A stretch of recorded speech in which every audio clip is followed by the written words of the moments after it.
Get the vaccine, they said. It'll be fine, they said. Hey guys, so, I was doing a lot of the YouTube videos back in December, and then people, have been asking me about, hey, when are we going to get the new video? Well, as you see, my body's been going through some changes. So I did go to the doctors for this new condition that I have, and they're just calling it a second puberty, basically. You have your first puberty, and then a little bit later in life, you get a second one, I guess. It doesn't happen for everybody, but it did happen to me. And so just learning to kind of cope and change with that. So unfortunately, with some of those changes, I have had kind of an insatiable thirst for blood. But other than that, really, I'm fine. I don't have a reflection in the mirror anymore, and I can't go outside during the day. I roam the streets at night. If it looks like somebody just doesn't matter, then I will, I eat them. I suck their blood.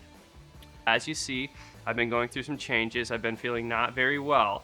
And so I do feel like I'm finally kind of starting to get back into the rhythm of things. And so hopefully soon there'll be more updates for you, and we're gonna get some more content out there. This has been such a incredible, unique, and beautiful experience to be able to get that real-time feedback from everybody about maybe some of the content we want to see shaped in the future. Do end up subscribing. That technically is an invite into your house. And so expect me soon. Usually I will be coming at night. I will not be knocking. I'll see you soon.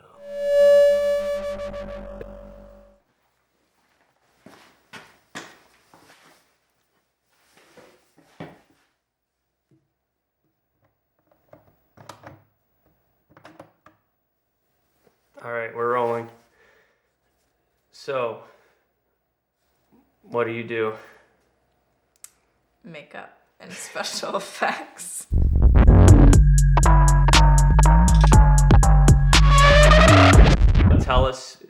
Tell the folks here kindly your name. My name is Travis Hayward. Rewind. All right, now Okay. do it. My name is Ashley Richardson. It's gonna appear there. Yeah, thank you for that. Okay, so all right, so we did a project a couple of days ago that was inspired by the hit 90s show Buffy the Vampire Slayer, starring Sarah Michelle Gellar, one of my childhood crushes, of course. Of course. From there, well, not naturally. I'm not saying anything that if you grew up, That's in that time important. period, Remember that. Yes. Don't act like you didn't have a crush on her too. I did. I didn't say I didn't. Tell us things about yourself. Okay. So the idea, I guess, spawned from stopping at Screamers. It's a all-year, Michigan Halloween store. Shout out to Screamers. Yeah, shout out. Link down below to Screamers. So went to Screamers, was looking at their makeup and prosthetics, found a vampire prosthetic that looks pretty much like what they're using on the Buffy show. So I was like, that's pretty cool. I picked it up and then kind of thought about it more afterwards and was like, oh yeah, they're doing a Buffy reboot show now. So that's kind of starting up or whatever. And so I was like, maybe we could do a photo shoot for it and I can send it to people to maybe work on this reboot. You're on the hunt up for a job right now, you know what I'm saying? Yeah, please. Let's go with that. I thought that the way that ended up turning out was insanely good.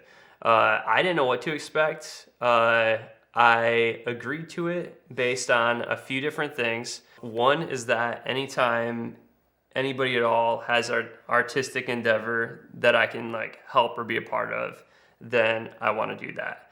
Secondly, one of my old actor friends, John Michael Herndon, actually played a vampire on Buffy. He's since passed, and so for me it was just a fun little part for me to be able to take part in his legacy. Thirdly, I didn't know what I was signing up for. Mm-hmm. Yeah.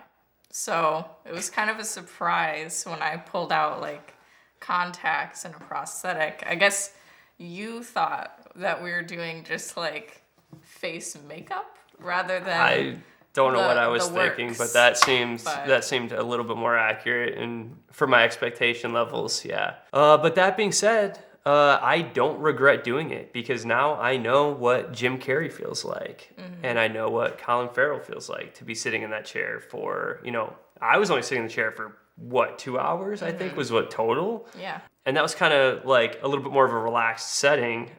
We weren't, exactly rushing to get anything done. Yeah. But that being said, I got a little bit of a taste for it. And Well, plus that's like important because I mean you do direct things, so you know what it feels like to have that on. as well, so. exactly. I definitely like to be able to know what I'm asking before I ask it. Yeah. So I tend to know just a little bit enough about everything to be dangerous.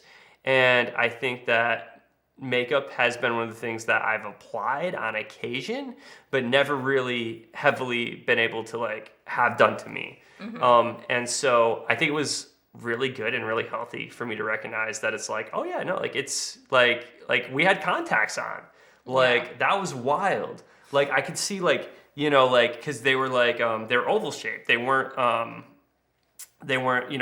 like our normal irises. So it would actually like vignette on like the sides. And if light like hit it at the right angle, it would like do a warm wash over the whole like image, which is so funny for me because like that's what I look for in certain types of lenses, depending on what the project is. Am I going for an uncoated vintage lens look or a very modern look? And so I was almost like in real time getting to experience what it was like shooting with a vintage lens, Right. which I thought was like, I don't know, it was cool. It was a wild experience. You became the camera. I became the camera for a moment, absolutely. So let's quickly talk about the idea, just very briefly, a dusting, if you will. Touch on this idea of practical versus CGI for makeup.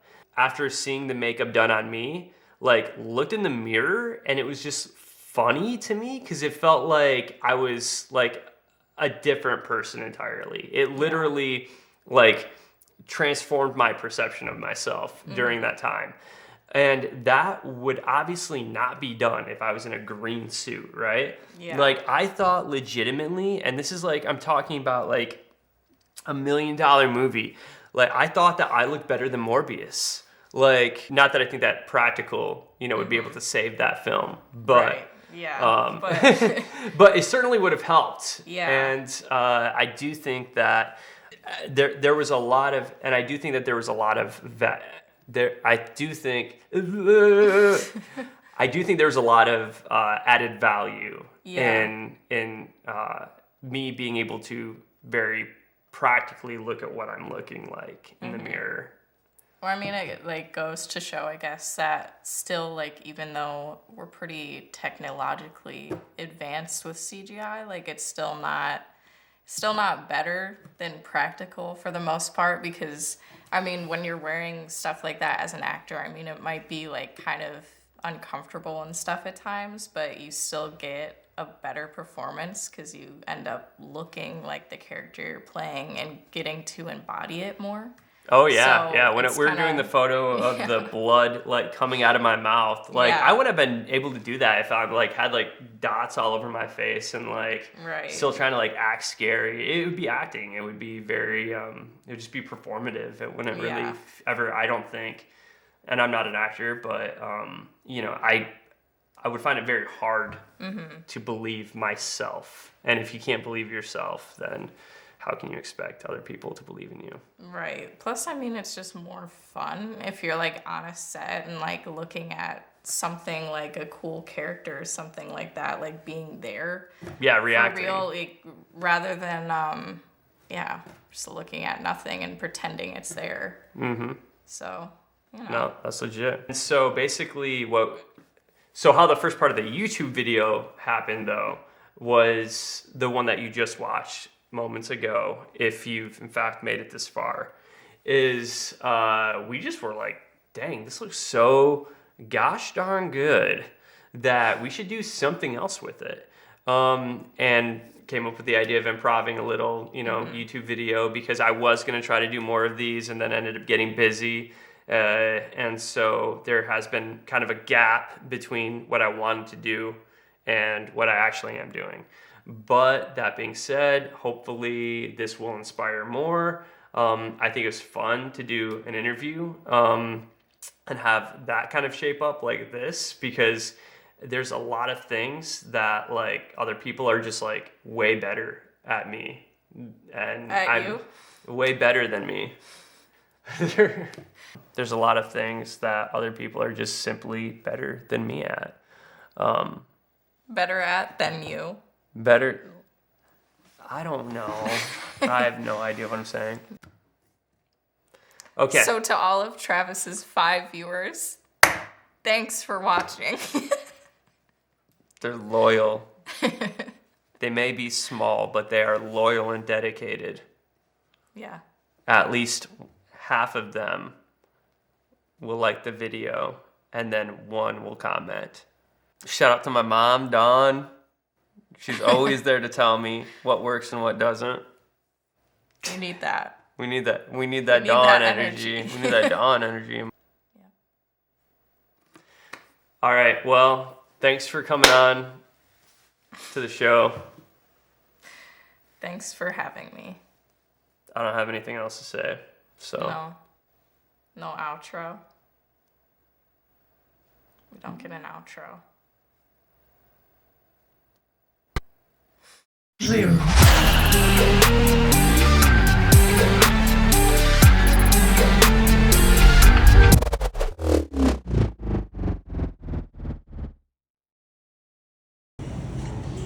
19 crimes. A lot of vampires prefer blood. The only thing I like is a little red Cabernet Sauvignon. I think the only crime here would be for me to not purchase this.